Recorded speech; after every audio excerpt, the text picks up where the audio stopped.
গতকালকে হবিগঞ্জে এই ঘটনা, এটা নিয়ে সারা দেশ তোলপাড়। এই ঘটনা কালকে জানার পরেই আমরা এর নিন্দা জানিয়েছি, প্রতিবাদ জানিয়েছি, সরকারের কাছে এর বিচার দাবি করেছি।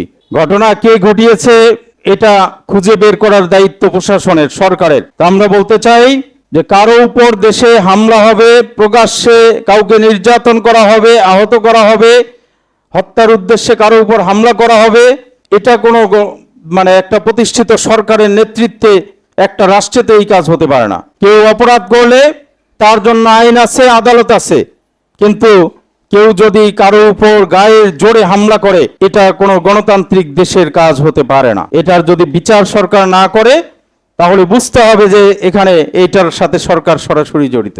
এজন্য আমরা দাবি করব দ্রুত গতকালকের হবিগঞ্জের এই এনসিপির গাড়ি বহরে হামলার বিচার চাই, এবং সরকার যদি এর বিচার না করে তাহলে কিন্তু ফ্যাসিস্টের খাতায় তাদেরও নাম উঠে যাবে।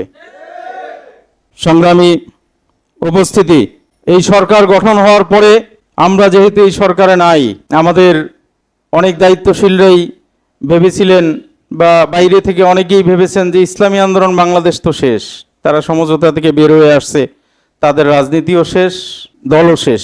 কি অনেকে এরকম বলছে কিনা? আপনারাও অনেকে মনে মনে ভাবছেন আমরা তো বিশাল লস করে ফেললাম, আন্দোলন তো অনেক পিছিয়ে গেল, 20 বছর পিছিয়ে গেছে আন্দোলন, কি অনেকে এরকম মনে করে কিনা? কিন্তু আপনাদেরকে আমি একটা হিসাব দেখাই, ইসলামী আন্দোলন বাংলাদেশ তার সাংগঠনিক অবস্থান থেকে কিন্তু পিছায় নাই।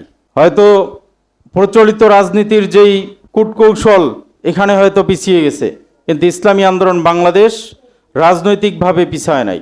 আমরা সর্বশেষ এককভাবে নির্বাচন করেছিলাম 2018 সালে। সে সময় আমাদের মোট প্রাপ্ত ভোটের পরিমাণ ছিল প্রায় 10 লক্ষ। আর 2026-এও আমরা এককভাবে নির্বাচন করেছি, এখানে আমাদের প্রাপ্ত ভোটের পরিমাণ হলো প্রায় 22 লক্ষ। কমছে না বাড়ছে?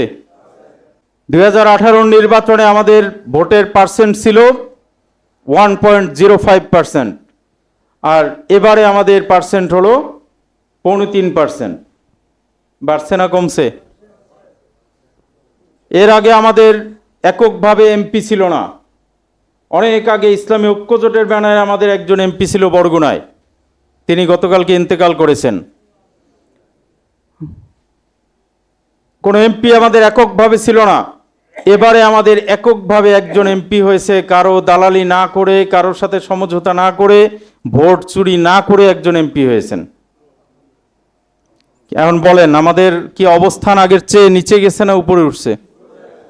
কি আপনাদের হিসাব কি বলে? তাহলে কি আমাদের হতাশ হওয়ার কিছু আছে? যাদের অন্তরে রোগ আছে তারা হতাশ হতে পারে, কিন্তু যারা মুমিন, যারা ইসলামী আন্দোলন সঠিকভাবে করে তারা কোনোদিন হতাশ হতে পারে না।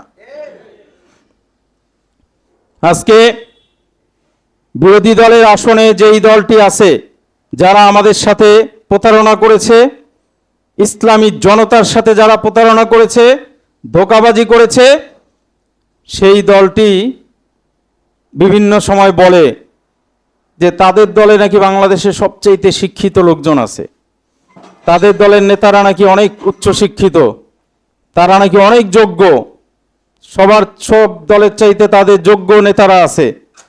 আচ্ছা বলেন তো, তাদের যে 68 জন এমপি গত 5 মাসে সংসদে যেই বক্তব্য দিয়েছে তাতে কি শিক্ষিত মনে হয়? তাদের বক্তব্য শুনলে মনে হয় যে তারা আসলে সংসদে ঢোকারই যোগ্য না। কেউ সংসদে ওয়াশিং মেশিন চায়, কেউ বলে দরজার পর্দার কাপড় দেওয়া হয় নাই, কেউ বলে যে ওভেন লাগবে। কে ঠিক কিনা?